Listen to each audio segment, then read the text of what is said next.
kulanti waxaan wanaagsan akhyaartana daawatay ku soo dhawaada barnaamij gaar ah oo aanu ku wareysanayno Cabdirashiid Xaaji Salabaan Xaaji Dayib oo kamid ah maamulka shirkadda Laas oo ku taala magaalada Dooxa ee dalka Qatar sidoo kalena ah gudoomiye ku-xigeenka jaaliyadda Soomaaliyeed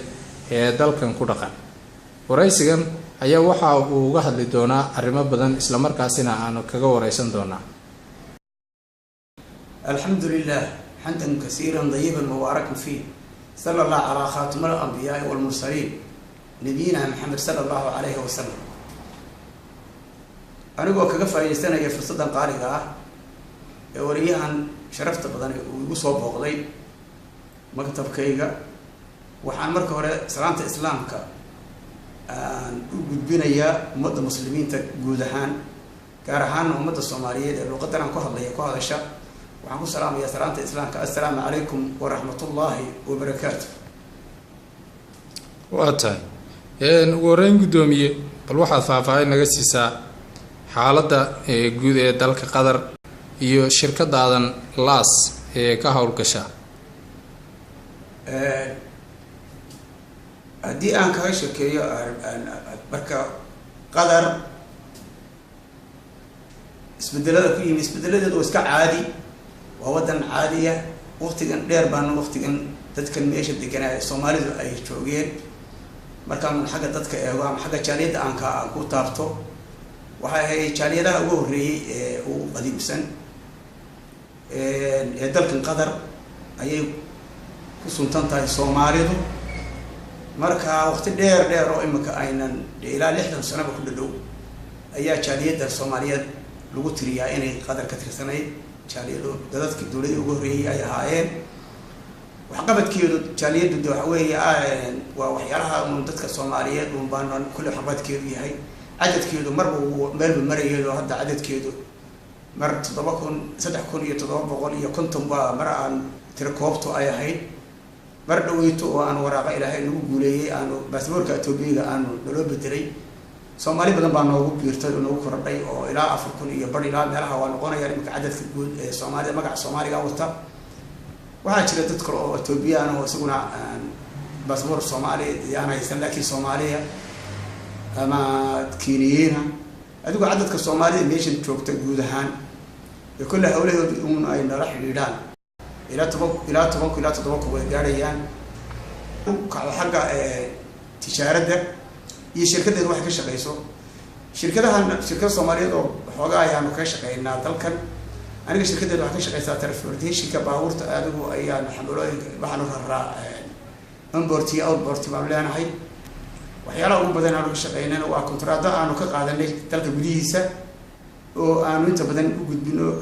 khariijka intiisa kale talaba marka la taabto xadiidka kale ama waxa la yiraahdo biraha oo kale guryaha lagu dhifo shubka oo kala ah waxaan u geynaa khariijka aanu gudbinaa shirkadda weyn oo Qadar Steel la yiraahdo ayaan kontraad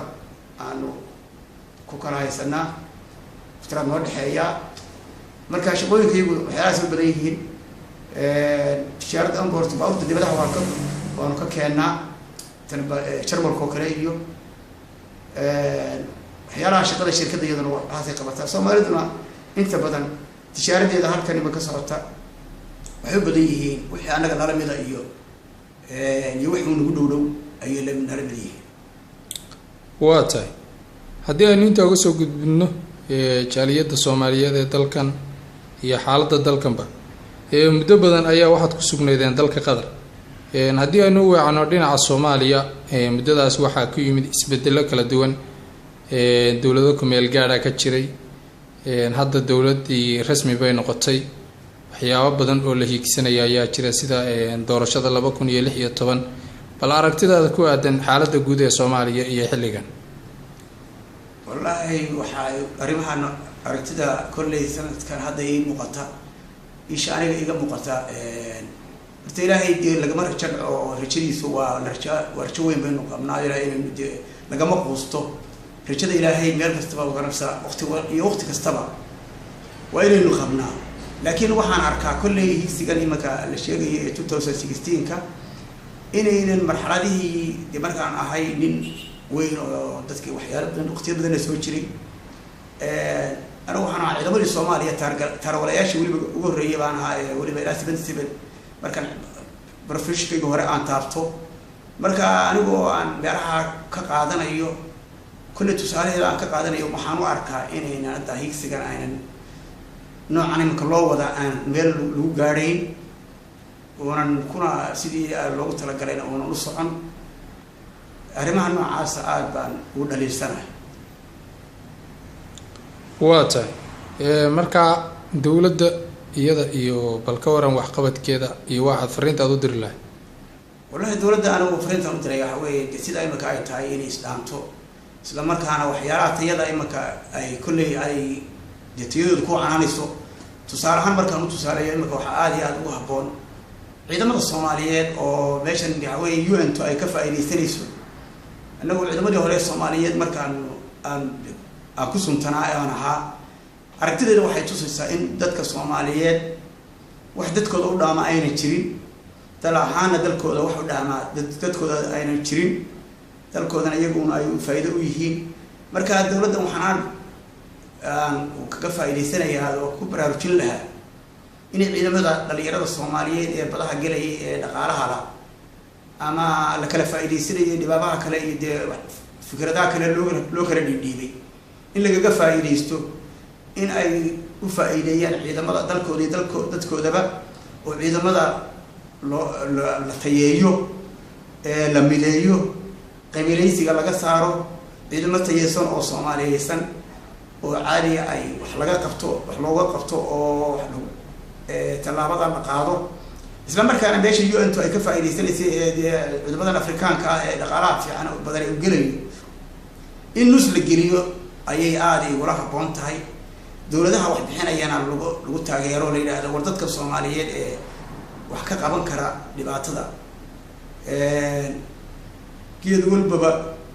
ninkii uu yaqaana ama guri walba ninkii yaqaana uu wax ka qaban kara marka waxa weeye in ay laga faa'iideysto aad bay ila habboon tahay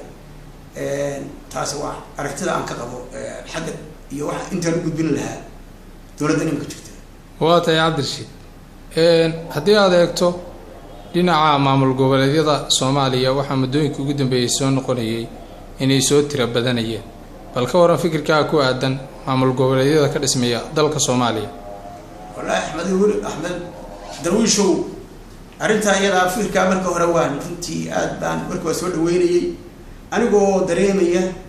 aan ku soo dhaweynayay dhibaatadii Soomaaliya xariir kala gaadhay in lagu kala qaboojiyo hadii laba gobol iyo wax ka badan la isku dardaro oo dadku ay soo booriyoobayaan oo dhowto marka hadana midnimadii iyo Soomaalinimadii ay meesha soo gelayso hadana aragtida imika iga muuqata waa ka duwan tahay waxay ila muuqataa waqtiyadii burburkii nagu dhacay waxaynu ka baranay maamaha sheegaysa oranaysa ku qabso ku qalimaysiga oo marka ku saleysnay dhul yar oo cabiran ama cabir ama sabur looga yar ama dhul yar ama boroor oo kale laakiin imika waxay ila muuqataa in ay tahay goboladii oo kale laga faa'iideysanayo ku qabso ku qalimaysiga fikirkaasana iyadana oo arkaa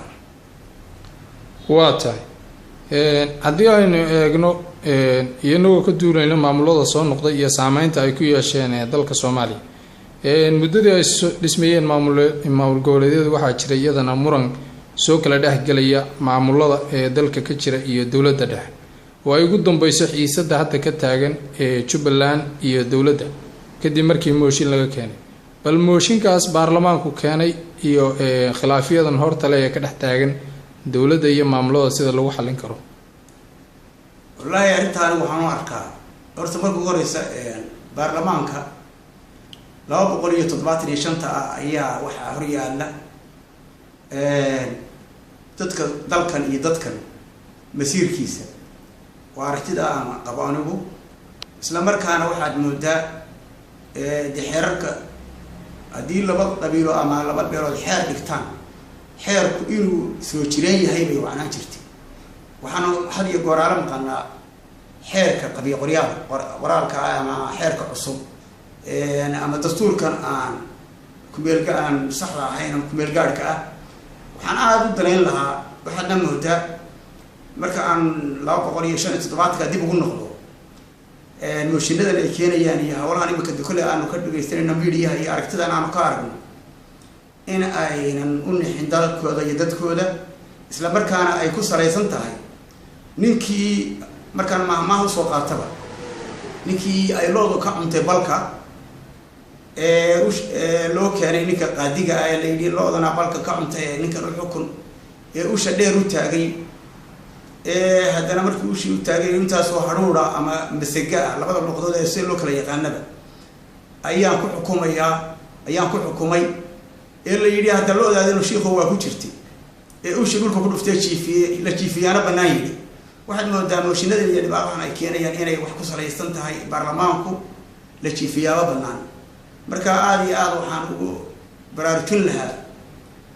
275taasi inay aada iyo aada bal arrimaha noocaasa marka ugu horeysa horta dastuur sarxa oo iyagu ay sida ay ahayd dee laysku raacay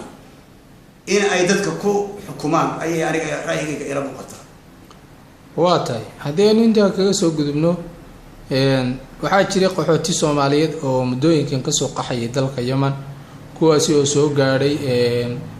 deegaano badan oo ka tirsan dalka Soomaaliya bal ka waran qaxootigaas iyo waxyaabaha aad ugu tala gasheen hadaad jaaliyad ahaantiin aad baad u mahadsantahay su'aasha aad weydiisay Axmedow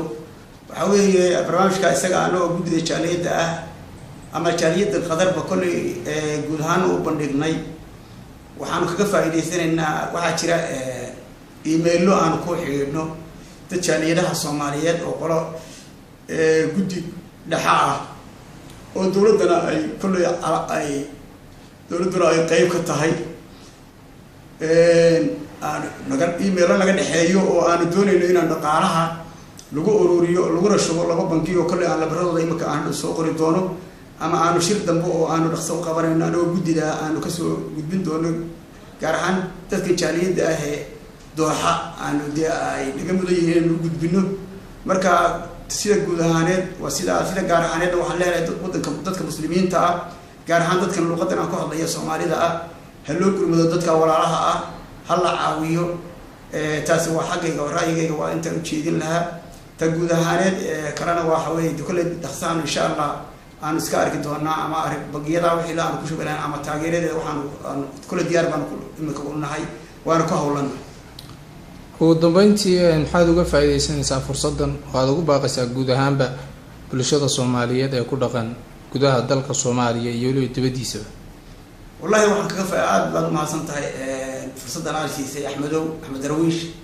waxaan leeyahay horta marka ugu horeysa Soomaaliya mahmaha waxay tidhaahdaa waxaan ka jabay bawdo waxaan ku jabay hog horaan hortii hog horaan waa waraabo markuu mid qudhay una hayna fara badan yahay horaan horbale godadkiisa hog horaan hortii oo waxaan ka jabay waxaan ku jabay hadana hal goolay horta dhibaatada Soomaaliya haysata waxa weeye waa taa qodobka koobaad waxa weeye Soomaaliya laba gumaysan ilahayd oo waddanay leedahay ka gumaysto oo waddanay leedahay haysta labadiiba alla maanta u jabiyay waxa weeye waa Ethiopia iyo Kenya waxayna ku jabeen oo ay ku jabtay waxa weeye waa kelmadaan ku soo qaadanaya waxa ku jabtay hal gooriya wax ay ku jabtay ama ku dhimatay ama isku laayeen ama dhibaatadan ay ugu oo imika ay ku saameysay oo imika ay sheegi karnaa ama su'aalaha jawaabaynu ka bixin karnaa ma jiraan waxa weeye waa wax aan laga kutarkuteen oo sheeko aan laga keeni karin waxa la isku dilay si qaldan waxa lagu imika aan wali lagu heshiiyay si qaldan baa wali qaladkii lagu kala maqan yahay qaabku uu wali toosay marka arrimaha noocaasna ilaa ay labada gumaysidee gacanta baa ay Ilaahay u geliyo maanta kii madax noqdaaba uu noqdo inuu ilaa iyaga soo siyaarto una Soomaaliya waxba ka noqon karay waxaan u arkaa inay arrintu halka ay ku soo taas iyada waa qodobka labaad guud ahaan dadka Soomaaliyeed waxaan kaga faa'iideystay gaar ahaan goboladan dhexe dhibaabaha ka soo cusboonaaday iyo meelaha kasta oo shaqada Soomaaliyeed ka jirtaba in ay nabadgelyo loo baaqo nabadgelyo lagu baaqayaa in cagaha dhulka la dhigo in qoriga la dhigo in maskaxdu shaqayso in nabadu shaqayso in dadka nabadoonada iyo wanaaga iyo wada in la raaco ayaan kaga faa'iideysanaya waxaan kaloo isagana si gaar ahaaneed ba taageera وأن لا هي هل هو دير ذا بركورنا أن باق تاجروا جودانية دو نبتقلي هذا الشيء دي نانو قضيار هرب كل من الميديا على قاركي إما كان عن كلنا هي حال قط نبتقلي روا تاجرنا شركة عود اللي كسرها ودحية لبض البلاد بيش برعاء بريق برعاء يبيش بوه هذا وحنلاقيها أنت كسر شقي سرادين توه رئيسه نبدون له كل حجان نكربيده له كل حجان علماء الدين برشة أنت هذا كله بانو تاجرنا وأراكم مع سيد سلوه وحنا كل رجلنا إنكوا أما وناكسر وشرف الأوضة كأنتما هو وناكسر كسب حان